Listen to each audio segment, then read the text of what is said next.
In 1945, the United States initiated Operation Paperclip, a secret program in which some 1,600 Nazi German scientists and engineers and technicians were taken into the employment of the United States government.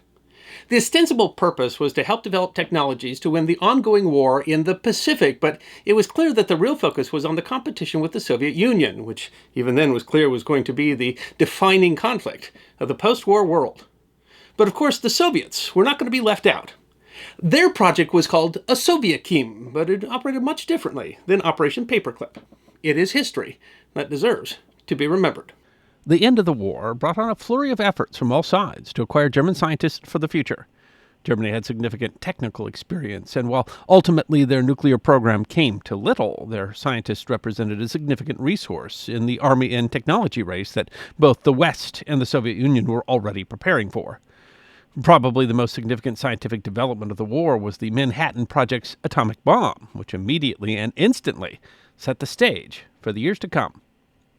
It was Germany who initially set off the arms race for the nuclear weapon when, in 1938, Otto Hahn discovered nuclear fission. His discovery that an atom could be split and that the splitting required far less energy than was released was recognized by scientists around the world as proving that a nuclear bomb was feasible, although many thought its creation was far off into the future. A French team of scientists discovered soon after that Germany had offered to buy a large supply of heavy water, which the French scientists had determined would be vital in developing sustained nuclear chain reactions, hinting that the Germans were well on their way to developing a bomb. In the U.S., two Hungarian-born physicists warned FDR that extremely powerful bombs of a new type could be developed based on the German research. That letter eventually led to the creation of the Manhattan Project. Soviet scientists had been considering nuclear physics for some time by 1940. However, there was little interest from the government, which had spent decades dealing with purges and revolutions and other kinds of unrest which demanded precedence over physics research. The German invasion in 1941 further delayed research until an official group was established in 1943. However, even that effort failed to accomplish much due to a lack of uranium. Thanks to espionage, the Soviets were, however, well informed about Allied efforts, including accomplishments of the Manhattan Project. The Allies feared throughout the war that Germany was on the cusp of developing nuclear weapons, which would have the potential to alter the war's balance. The Soviets seemed as interested and uncertain about the state of the German program as the other Allies as Germany fell. In fact, by 1942, the Germans had decided that nuclear fission would not prove to be effective in the war effort, and research into nuclear fission was generally neglected for other wartime goals. August 1945 proved that the Soviets were behind in the technology game and likely materially affected Soviet goals and aims in the East. The bombings of Hiroshima and Nagasaki were world-altering, and Stalin is reported to have said that Hiroshima has shaken the whole world. The balance has been destroyed. The nuclear bomb itself was the most important part of that balance, but it would not be the only vital piece of the arms and technology race to come. Stalin did finally turn his attention fully to his own nuclear program and put it under his whip, NKVD chief Lavrenti Beria, cruel and ruthless manager who nonetheless proved, according to a scientist beneath him, a first-class administrator. Russia demanded significant recompense for Germany's invasion. Hundreds of cities have been destroyed and the country's industrial base severely damaged, not to mention the death of more than 20 million people. Just as important was the race for intellectual reparations. The United States was as hard at work at it as the Soviets, seeking to secure German technical experts for a variety of projects. Soviet trophy commissions, which sought to capture all manner of valuable goods as well as cultural objects, also sought to abduct or hire German experts in fields such as nuclear weapons, rocketry, and turbojet engines. Initially, the Soviets opened up several design offices, such as the Nordhausen Institute and the Berlin Institute, which aimed to reconstruct V-2 missiles. On April 17th, a decree was issued that ordered 1,400 German engineers and their families to be deported to Russia. Among the first scientists to be taken to Russia were nuclear scientists. Manfred von Ardenne arrived on May 22, 1945, just weeks after Germany's surrender. He was soon followed by a number of other nuclear scientists. For Ardenne's contribution to the Soviet atomic project, he was awarded the Stalin Prize. And by the end of 1945, the Germans were hard at work assisting Soviet scientists in building a bomb. Possibly more important, Soviet forces were able to seize a significant amount of uranium from captured German territory. The largest program the Soviets enacted to acquire scientists was Operation Osoaviakhim, to capture and transport over 2,500 German scientists for work in related industries in Russia. On May 13th, 1946, a resolution by the Council of Ministers of the Soviet Union was decreed, which ordered the transfer of the construction bureaus as well as 2,000 German specialists till the end of 1946. Ivan Serov, head of the Soviet military administration in Germany, was put in charge of preparations. On July 9th, Stalin had another resolution decreed, which set the date for the effort to October 22nd, 1946. The goal of the operation was twofold. First, to acquire as many German scientists in specific fields as possible, and two, to transport scientific machinery and equipment to new bases in Russia. Initially, Soviet scientists were sent to Germany to learn from German experts about various Nazi technologies, especially rocketry, which the Soviets knew little about.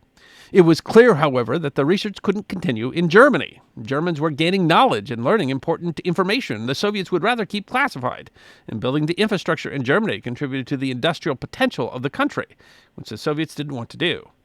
Removing the scientists and their work became a priority.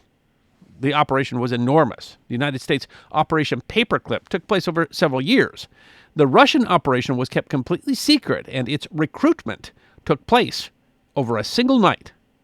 By doing it suddenly, the Soviets hoped to prevent any of their targets from fleeing for the West. The effort required requisitioning 92 railroad cars, fuel and food for the internees, as well as guards and soldiers to round up the scientists. A few weeks after the operation commenced, Serov received a list of his targets. It included 2,200 scientists, experts in nuclear technology, rocketry, electronics, chemistry, and radar technology, as well as their families. It might be surprising, but both paperclip and Osoaviakhim primarily targeted aeronautic scientists and not nuclear ones. The USSR had done little research on jet engines, cruise missiles, and rockets, and gained significant technological benefit from the deported scientists. At least one German scientist did notice something in the lead-up to the operation, as numerous freight and passenger trains were pre-positioned all throughout the Soviet zone of control.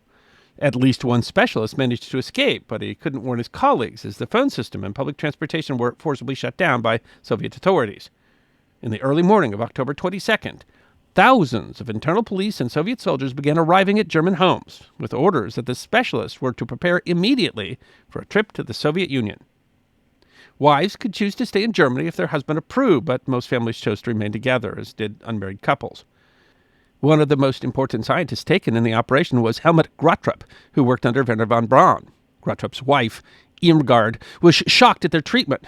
Could these be the same officers who not so long ago had tried, with a courteous smile, to make the reconstruction of our experimental station palpable to us? The same officers who assured us that we should never be sent to Russia. The authorities, guns in hands, promised they would have a larger flat and life without any restrictions.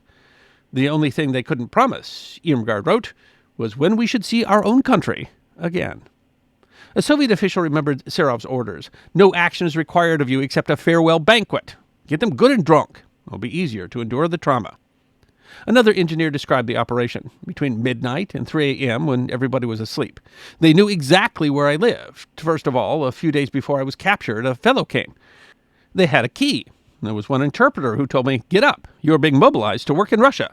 And there were about a half dozen soldiers with machine guns.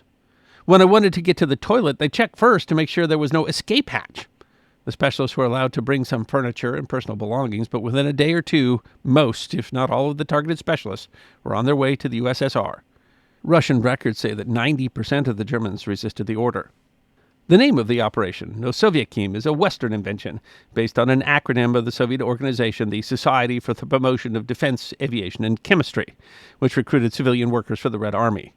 The term was first used to describe the operation the day after it took place by a German broadcaster of the U.S. occupying power and adopted by the Central Intelligence Group and the OSS.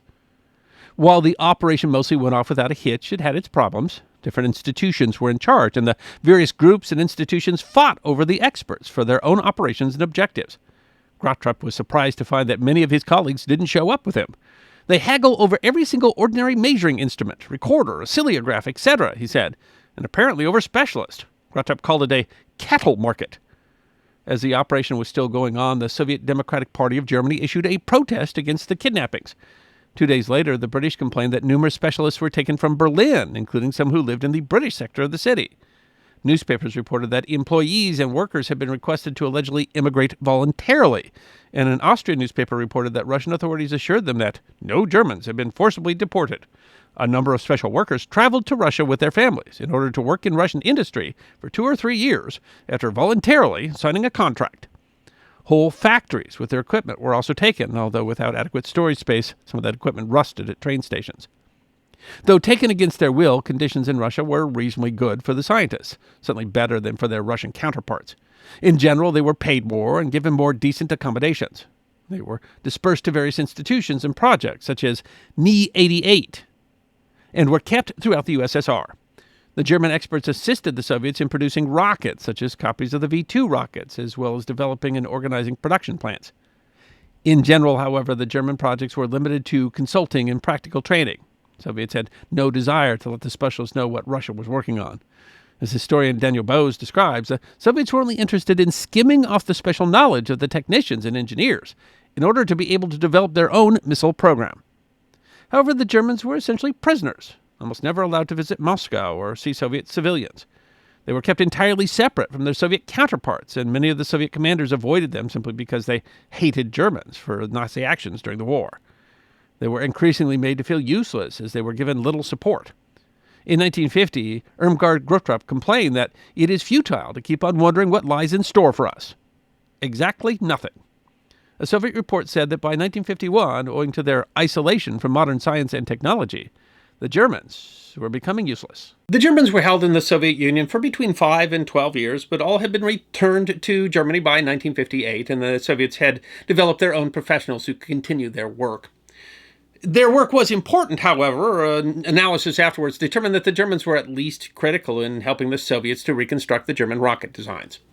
One of the reasons that the Soviets were so anxious to sideline the Germans is that they wanted any scientific development to be Soviet. They wanted the world to attribute scientific prowess to the Soviet method, and that was consistent with their internal propaganda, where the Soviets insisted that Russians had invented everything from the light bulb to the steam engine to baseball. But it contrasted highly with the United States, where, for example, German scientist Wernher von Braun was a central part of the U.S. space program. Still, both sides were anxious to augment both their technology and their reputations, and both benefited greatly from the intellectual reparations that they extracted from a defeated Germany. I hope you enjoyed this episode of The History Guy. Check out our community on thehistoryguyguild.locals.com, our webpage at thehistoryguy.com, and our merchandise at teespring.com, or book a special message from The History Guy on Cameo. And if you'd like more episodes on forgotten history, all you have to do is subscribe.